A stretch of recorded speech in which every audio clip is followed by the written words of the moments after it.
Uniform circular motion, इसका definition क्या है? When an object follows a circular path at a constant speed, ये constant speed word है, the motion of the object is called uniform circular motion. जैसे एक circular path में ऐसे करके ऑब्जेक्ट मूव कर रहा है एक ही स्पीड से। सपोज इस टाइम ऑब्जेक्ट जो है वो यहाँ पे है, ऑब्जेक्ट यहाँ है और ये ऐसे ऐसे मूव कर रहा है, सपोज ऐसे मूव कर रहा है एंटी क्लॉकवाइज। तो यहाँ एक पर्टिकुलर पॉइंट पे ऑब्जेक्ट की वेलोसिटी का डायरेक्शन कैसे होगा? कर्व पाथ में अगर बॉडी मूव करता है तो सर्कल पे जो टेंजेंट होता है ना, वो वेलोसिटी की डायरेक्शन होती है, वेक्टर वी। कुछ टाइम बाद ये पार्टिकल ऐसे घूमता हुआ फिर यहाँ पे कहीं आ जाएगा। जब यहाँ आ जाएगा तो जैसे पार्टिकल यहाँ पे आ गया, ऑब्जेक्ट या पार्टिकल जो भी यहाँ पे आ गया, तो उसकी वेलोसिटी का डायरेक्शन ऐसे हो गया। This is the direction of velocity. अब यहाँ पर क्या हो रहा है कि जो वेलोसिटी है, इसमें यूनिफॉर्म सर्कुलर मोशन, देखो वेलोसिटी वेक्टर है। वेलोसिटी में मैग्नीट्यूड प्लस डायरेक्शन दोनों है। Velocity has both magnitude and direction. तो यहाँ पे वेलोसिटी का जो मैग्नीट्यूड है वो चेंज नहीं हो रहा है। जैसे मान लो वेलोसिटी यहाँ पर मान लो 2 मीटर पर सेकेंड है, तो जो पार्टिकल जब यहाँ पे आया तो भी उसकी वेलोसिटी 2 मीटर पर सेकेंड है। यहाँ पर जब पार्टिकल लगा तो भी 2 मीटर पर सेकेंड। ये तो पता है ना कि सर्कुलर पाथ में जब बॉडी मूव करता है तो जैसे वेलोसिटी का डायरेक्शन कैसे बनाते हैं, टेंजेंशियल करके बनाते हैं, टेंजेंट ऐसे बनाते हैं। तो वेलोसिटी का जो मैग्नीट्यूड है यहाँ भी सपोज 2 मीटर पर सेकेंड है, स्पीड मतलब जिसको बोलते हैं, और यहाँ भी 2 मीटर पर सेकेंड है। लेकिन वेलोसिटी की डायरेक्शन चेंज हो रही है, तो इसलिए हम कहेंगे यहाँ पर एक्सेलरेशन होगा। इस वीडियो को फॉलो करने से पहले मैंने एक वीडियो बनाया था, वेलोसिटी एंड एक्सेलरेशन के 2 वीडियो बनाए हुए हैं, देख लो ना हेडिंग, वेलोसिटी एंड एक्सेलरेशन। उन दोनों वीडियो को ध्यान से एक बार फिर रिवाइज कर लो, उसको देख लो एक बार। उसके बाद अगर इस वीडियो को देखोगे ना तो ज़्यादा अच्छा समझ में आएगा। तो यहाँ पर वेलोसिटी का जो डायरेक्शन है वो चेंज हो रहा है, तो वेलोसिटी का अगर डायरेक्शन चेंज होगा तो एक्सेलरेशन होगी। आगे चल के हम निकालेंगे एक्सेलरेशन। देखो एक्सेलरेशन कब नहीं होती है, अगर वेलोसिटी का मैग्नीट्यूड और डायरेक्शन कोई भी अगर चेंज ना हो, ना तो मैग्नीट्यूड चेंज हो रहा है ना डायरेक्शन चेंज हो रहा है, तो एक्सेलरेशन 0 होगा, जिसको हम यूनिफॉर्म मोशन कहते हैं। ये यूनिफॉर्म मोशन हमने पढ़ा है पहले। बॉडी जब स्ट्रेट लाइन में मूव करता है और उसकी स्पीड ना तो बढ़ रही है ना कम हो रही है, वही था ना, equal displacement covered in equal time interval, उसको बोलते हैं यूनिफॉर्म मोशन। तो यूनिफॉर्म मोशन में ना तो वेलोसिटी का मैग्नीट्यूड चेंज हो रहा है ना डायरेक्शन चेंज हो रहा है, तो यूनिफॉर्म मोशन में एक्सेलरेशन 0 होगा। यहाँ पे क्या हो रहा है यूनिफॉर्म सर्कुलर मोशन में, वेलोसिटी का मैग्नीट्यूड चेंज नहीं हो रहा है, लेकिन जो डायरेक्शन है वो चेंज हो रहा है। तो वेलोसिटी के डायरेक्शन चेंज होने की वजह से देयर इज़ एन एक्सेलरेशन। ठीक है, तो ये उस वीडियो में मैंने समझाया भी हुआ है कि किस तरह से है। तो ये इतना ही काफ़ी है। वेलोसिटी का मैग्नीट्यूड और डायरेक्शन में से अगर कोई भी चीज़ चेंज हो गया ना, मैग्नीट्यूड और डायरेक्शन में से अगर कोई भी चेंज हो गया तो एक्सेलरेशन होगा। तो एक्सेलरेशन के लिए ज़रूरी है कि पहले वेलोसिटी का मैग्नीट्यूड चेंज हो जाए या डायरेक्शन चेंज हो जाए, कोई भी, दोनों भी चेंज हो सकते हैं, या एटलीस्ट कोई भी एक मैग्नीट्यूड और डायरेक्शन, एटलीस्ट कोई भी चेंज हो गया मैग्नीट्यूड डायरेक्शन में से, तो देयर विल बी एक्सेलरेशन। तो विल कैलकुलेट दैट एक्सेलरेशन। लेकिन उससे पहले कुछ टर्म्स हैं, उनको हमें एक एक करके पहले समझना है पहले। तो क्या फाइनली मैं क्या बोल रहा हूँ, यूनिफॉर्म सर्कुलर मोशन पढ़ा रहा हूँ मैं। इसमें एक बॉडी सर्कुलर पाथ में मूव कर रहा है विद कांस्टेंट स्पीड, उसकी स्पीड एक ही है, मतलब ठीक है ना, जितनी स्पीड यहाँ उतनी स्पीड यहाँ, at every point the speed is same. इस सर्कल का मैंने सेंटर यहाँ पे ले लिया, सर्कल का सेंटर मान लिया यहाँ पे ओ पॉइंट पे, और सर्कल का रेडियस हमने मान लिया ये आर, कैपिटल आर, सर्कल का रेडियस ले लिया। ठीक है, तो here is the centre of the circle and R is the radius of the circle. और जो वेलोसिटी है, ये ध्यान रखना, वेलोसिटी ऐसे 90 का एंगल बना रहा है रेडियस के साथ में। यहाँ मान लो ये ऐसे है, इस तरह है, तो ये एंगल यहाँ पे रेडियस और वेलोसिटी की डायरेक्शन में एंगल बनना 90 डिग्री। ये तो है ही। हाँ पता है कि सर्कल में वही पता है कि टेंजेंट और रेडियस परपेंडिकुलर होते हैं। ये एंगल 90 का है, यहाँ पे एंगल 90 का है। टर्म है पहला टाइम पीरियड, इसको हम कैपिटल टी से डिनोट करते हैं। इसका डेफिनेशन है it is the time taken by the particle और object to complete one revolution in circular path. जैसे सपोज करो कि ये पॉइंट है ए, यहाँ से पार्टिकल ने स्टार्ट किया चलना और एक रिवोल्यूशन पूरा कर दिया और करके फिर वापस पार्टिकल ए पे आ गया। मतलब ए से चला पार्टिकल और वापस ए पे आ गया, एक रिवोल्यूशन पूरा हो गया। तो इस एक रिवोल्यूशन को पूरा होने में जो टाइम लगता है उसको हम बोलते हैं टाइम पीरियड। ठीक है। और ऐसा यूनिट क्या है टाइम पीरियड का? सेकेंड। टाइम पीरियड को हम मिनट में, आवर्स में, ईयर में भी हम मेजर कर सकते हैं, डेज में, ऐसे करके भी। जैसे फॉर एग्ज़ाम्पल मैं यहाँ पे ये घड़ी है, वॉच है, देखो इसमें ये जो है, ये वाली जो सुई है वो सेकंड वाली सुई है, पता है तुम्हें सब। ये मिनट वाली सुई है और ये आवर वाली है। तो ये जो सेकंड वाली सुई है, इसको एक रिवोल्यूशन पूरा करने में कितना टाइम लगता है?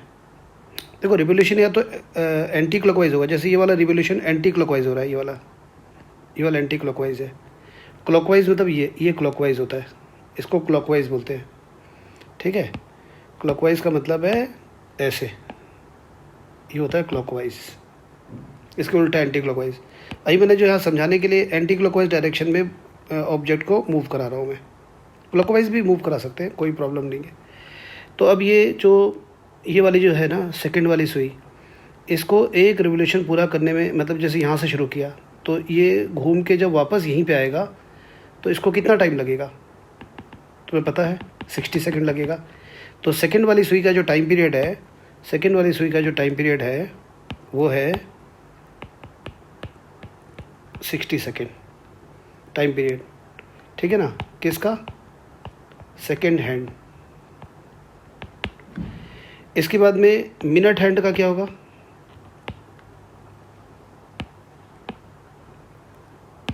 मिनट हैंड का टाइम पीरियड कितना होगा? मिनट हैंड का, मिनट हैंड मतलब ये वाला, ये मिनट वाली सुई है। ये मान ली यहाँ पर है, ये पूरा घूम के ये वाली मिनट वाली सुई जब यहाँ वापस आएगी तो इसको कितना टाइम लगेगा? मिनट वाली सुई को, मिनट वाला जो हैंड है उसको लगता है 1 आवर, उसका टाइम पीरियड है 1 आवर। 1 आवर का मतलब 3600 सेकेंड। और जो आर हैंड है, घंटे वाली सुई है, जो आर वाला जो एक घंटा शो कर रहा है, तो ये इसको एक रिवोल्यूशन पूरा करने में कितना टाइम लगेगा? ये यहाँ से लेकर यहाँ तक 24 आवर नहीं लगेगा, 12 our.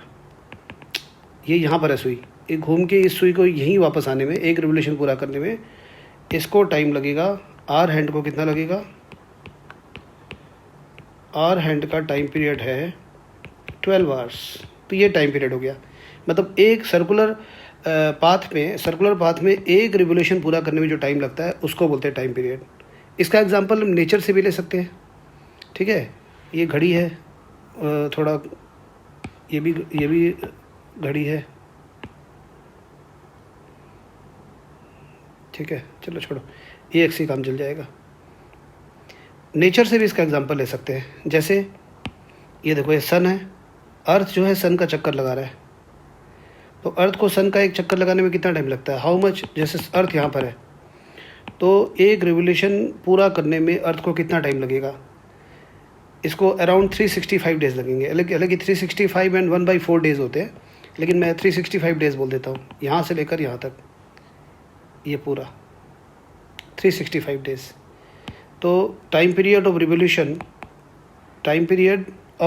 Of earth, time period of revolution of earth around the sun T = 365 days.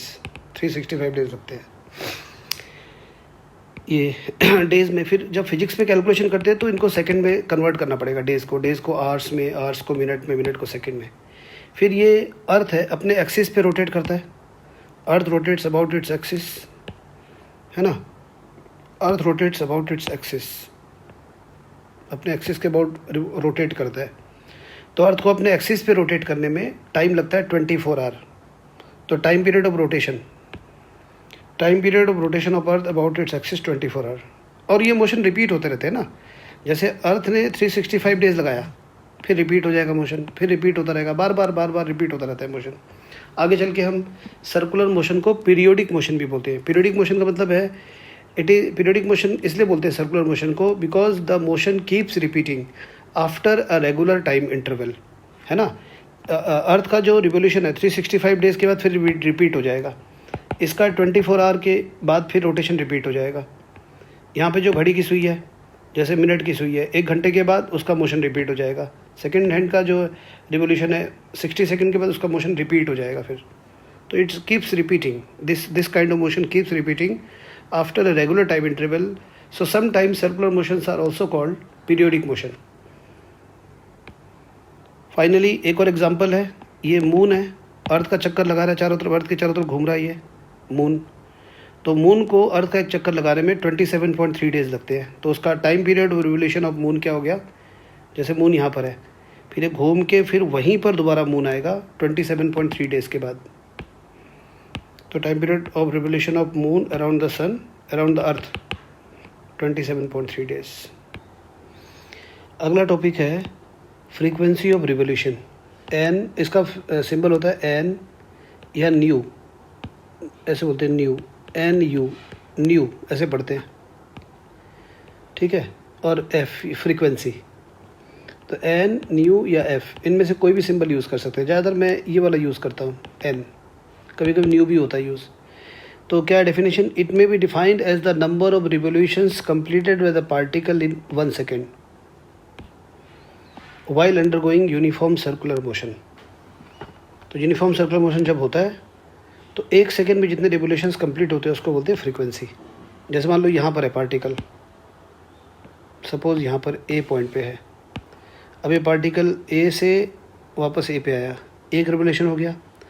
अब ऐसे रिवोल्यूशन 1 सेकेंड में जितने हो जाएंगे, 1 सेकेंड के अंदर जितने नंबर ऑफ रिवोल्यूशंस पूरे हो जाएंगे उसको फ्रीक्वेंसी बोलेंगे। जैसे मान लो ये पार्टिकल यहाँ पर है, ऑब्जेक्ट यहाँ पर है, और इसने 1 सेकेंड में 10 रिवोल्यूशन पूरे कर लिए, जैसे ये एक रिवोल्यूशन हो गया, ऐसे 10 रिवोल्यूशन इसने 1 सेकेंड में पूरे कर लिए। तो 1 सेकेंड में अगर कोई पार्टिकल 10 रिवोल्यूशन पूरे करता है तो उसका फ्रीक्वेंसी ऑफ रिवोल्यूशन हो गया 10 revolution per second. Revolution per second को हम शॉर्ट में आरपीएस भी बोलते हैं, 10 रिवोल्यूशन पर सेकेंड, ठीक है। और अगर 20 रिवोल्यूशंस पूरे कर रहा है 1 सेकेंड के अंदर तो फ्रीक्वेंसी हो गई 20 आरपीएस। 100 रिवोल्यूशंस पूरे कर रहा है 1 सेकेंड में तो 100 आरपीएस। तो 1 सेकेंड में जितने रिवोल्यूशंस पूरे हो गए उसको हम क्या बोलते हैं, फ्रीक्वेंसी ऑफ रिवोल्यूशंस। जो बॉडी बहुत तेज़ घूम रही होती है, जैसे हमारे घर में पंखा है वो तेज़ घूम रहा होता है, उसमें कुछ आरपीएस का सिस्टम बन सकता है, ठीक है। आरपीएम होता है, आरपीएम मतलब रिवोल्यूशन पर मिनट भी बोलते हैं। 1 मिनट में जितने रिवोल्यूशन हो गए उसको भी फ्रीक्वेंसी बोल सकते हैं। लेकिन फिजिक्स में आरपीएस ही हम लेना है हमें, revolution per second. Revolution per minute में अगर होगा तो रिवोल्यूशन उसको पर सेकेंड में चेंज कर लेंगे। तो अब मैं फ्रीक्वेंसी ऑफ रिवोल्यूशन और टाइम पीरियड में एक रिलेशनशिप निकालना चाह रहा हूँ। जैसे मान लो फ्रीक्वेंसी, अगर मान लो एक पार्टिकल सर्कुलर पाथ में ऐसे मूव कर रहा है और उसका फ्रीक्वेंसी ऑफ रिवोल्यूशन मान लो एन है, एन। अगर फ्रीक्वेंसी ऑफ रिवोल्यूशन एन है तो इसका मतलब है कि ये पार्टिकल एक सेकेंड में एन रिवोल्यूशन पूरे कर रहा है। या फ्रीक्वेंसी अगर एफ है तो एफ रिवोल्यूशंस 1 सेकेंड में पूरे कर रहा है। हमने लेट कर लिया N frequency of revolution. It means the object और the particle completes n revolutions in 1 second. n revolutions completed in 1 second. Frequency n का मतलब ये होता है। तो n रिवोल्यूशन अगर 1 सेकेंड में पूरा हो रहा है तो यूनिटरी मेथड लगा के हम बोल सकते हैं एक रिवोल्यूशन कितने टाइम में पूरा होगा। तो हम बोलेंगे 1 revolution, then 1 revolution in how many second, 1/n second. तो एक रिवोल्यूशन को पूरा होने में कितना टाइम लगेगा, 1/n सेकेंड। और हमें पता है कि एक रिवोल्यूशन को पूरा होने में जो टाइम लगता है उसको टाइम पीरियड बोलते हैं। तो 1/n सेकेंड टाइम पीरियड होगा ना। समझो बात को कि n क्या है, फ्रीक्वेंसी ऑफ रिवोल्यूशन, मतलब n रिवोल्यूशन 1 सेकेंड में पूरा हो रहा है। तो एक रिवोल्यूशन कितने टाइम में पूरा हो रहा है, 1/n सेकेंड में। और एक रिवोल्यूशन जितने टाइम में पूरा होता है उसको टाइम पीरियड बोलते हैं ना। तो ये जो 1/n सेकेंड है ये टाइम पीरियड ही तो है। तो हम ऐसे बोल सकते हैं time period t equal to 1/n। So time period equal to 1 by frequency, time period T equal to 1 by frequency. Time period और फ्रीक्वेंसी एक दूसरे के रेसिप्रोकल है। ये हम बोल सकते हैं एन को इधर ला के टी इधर ला के क्रॉस, मतलब ये एन को इधर शिफ्ट कर दिया, टी को इधर शिफ्ट कर दिया, तो एन इक्वल टू हमने बोला 1 by T, N equal to 1 by T. और ऐसा यूनिट ऑफ एन, फ्रीक्वेंसी की ऐसा यूनिट क्या होती है? Second inverse. इस सेकंड इन्वर्स को कभी कभी हम हर्ज भी बोलते हैं और कभी कभी हम आरपीएस भी बोलते हैं। समटाइम भी से सेकंड इन्वर्स, सेकंड इन्वर्स अगर कहीं लिखा हुआ है तो इसका तो फ्रीक्वेंसी की यूनिट है।